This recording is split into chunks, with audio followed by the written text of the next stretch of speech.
साधनों से उनको बैठा करके ब्लाक पर ला करके वोट भी डलवाने का काम करना है। बैलेट पेपर पर गौड़ाकांत मौर्य का नाम पहले नंबर पर है। सीरियल में सबसे ऊपर पहले नंबर गौड़ाकांत मौर्य का नाम है। गौड़ाकांत मौर्य के नाम के आगे एक खड़ी पाई एक खींच करके प्रथम वरीयता का वोट दे करके आप उन्हें भारी मतों से जिताने का काम करते हैं। ये हम आपसे अपील करना चाहते हैं और हम समझते हैं कि हमारा संगठन, हमारे महत्वपूर्ण नेता अगर अपनी जिम्मेदारी को समझ करके अपने अपने जगहों पर लग जाएंगे तो पूरा विश्वास है कि 100% वोट समाजवादी पार्टी को प्रत्याशी को पड़ेगा और अरौला ब्लॉक से भी सबसे ज्यादा मतों से जीत करके गौड़ाकांत जाएंगे और विधान परिषद सदस्य बनने का काम करेंगे। साथियों, ये चुनाव इसलिए महत्वपूर्ण है कि ये चुनाव का संदेश पूरे उत्तर प्रदेश और देश में जाने वाला है। केवल एक उपचुनाव आप मैनपुरी का जीते थे, जिसका नतीजा ये हुआ, पूरे देश में संदेश गया कि भारतीय जनता पार्टी के लाख प्रयास करने के बावजूद, पूरी सरकार और देश और प्रदेश के भारतीय जनता पार्टी के बड़े नेताओं के लगने के बावजूद मैनपुरी की सीट श्री अखिलेश यादव जी ने, समाजवादी पार्टी ने भारी मतों से जीतने का काम किया।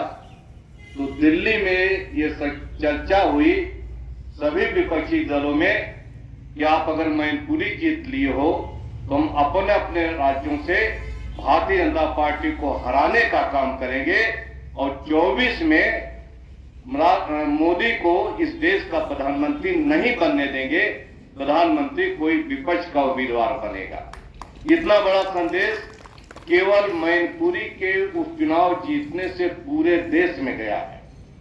और आप देख रहे हैं जिस तरह से राष्ट्रीय अध्यक्ष जी आज अभी तेलंगाना में रैलियां करके सभी दल, विपक्षी दल एकजुट हो रहे हैं। पूरे हिंदुस्तान में भारतीय जनता पार्टी के खिलाफ एक जो है माहौल बन रहा है और यहां भी हमारी लड़ाई भारतीय जनता पार्टी से है। बीच में कोई उम्मीदवार नहीं है। समाजवादी पार्टी और भारतीय जनता पार्टी के उम्मीदवार दोनों के बीच की लड़ाई है। आप अगर इस चुनाव में भारतीय जनता पार्टी को हरा दोगे तो 2024 में दोनों लोकसभाओं को हम लोग भारतीय जनता पार्टी को हराने का काम करेंगे और आजमगढ़ और लालगंज दोनों लोकसभा समाजवादी पार्टी का उम्मीदवार जीतने का काम करेगा। ये जो है इस चुनाव से यह तय होना है कि लोकसभा का चुनाव हम जीतने का काम करेंगे। इसलिए कोई भी चुनाव को हमको जो है कम नहीं आंकना चाहिए या किसी भी चुनाव को हमको हल्के में नहीं लेना चाहिए। ये चुनाव हमारे लिए आगे का भविष्य तय करने वाला है। इसलिए सभी हम सेक्टर प्रभारियों से और जो मतदाता लोग आए हैं उनसे भी अनुरोध करना चाहते हैं कि आप सभी लोग संपर्क करके विधान परिषद के इस वोट को आप जिताने का, आप जो है दिलाने का काम करें, वोट दिलाने का काम करें। और बर्मन जी और जो रामपुलट गुप्ता जी, हम ये भी बता दें कि आज प्रत्याशी आए थे, मिले थे, उन्होंने कहा पोलिंग के दिन जहां पर जितनी गाड़ियां लगनी है लोगों को ले आने के लिए, उसकी भी सूची आप बना लें, पहले से दे देंगे तो साधन भी उपलब्ध हो जाएगा। कहीं कोई मतदाता को किसी हमारे सेक्टर प्रभारी की शिकायत न हो कि साहब साधन नहीं था इसलिए हम जो है वो उनको फला मतदाता को हम नहीं दे पाए। ये जो है व्यवस्था इसकी हो जाएगी और बैलेट पेपर भी जो मेरे समझ से बता ही दिया है, अब वो आप भी आकर के संगठन के माध्यम से आपको मिल जाएगा। तो करना यह है कि आप इस चुनाव को जीतने का काम करें। समाजवादी पार्टी को आगे बढ़ने का जो रास्ता है इसी चुनाव से शुरू होता है।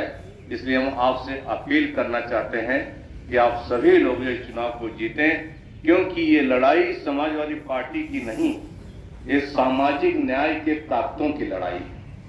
सामाजिक न्याय की ताकत को जो डॉक्टर लोहिया ने कभी शुरू किया था, सामाजिक न्याय को, पिछड़ों को और पिछड़ों को जोड़ने का काम, उसके बाद माननीय नेताजी माननीय श्री मुलायम सिंह यादव जी जोड़ने का काम किया। राम बहादुर जी कह रहे थे कि जो है हम पिछड़े वर्ग के लोग हैं, मौर्य पिछड़े वर्ग के लोग हैं, अगर ये चुनाव जीत जाएंगे तो पिछड़े वर्गों की एक बहुत बड़ी ताकत तैयार हो जाएगी और पिछड़े वर्गों के सहारे हम समाजवादी पार्टी का 24 भी जीतेंगे और 27 भी जीत करके सरकार भी बनाने का काम करेंगे। इसी सामाजिक न्याय के रास्ते पर चल करके पिछड़े वर्गों की ताकत को मजबूत करके हम आगे बढ़ने का काम करेंगे। इसलिए बहुत कुछ न कर करके हम आपसे इतना ही अपील करना चाहते हैं कि इस चुनाव को आप जिता दीजिए।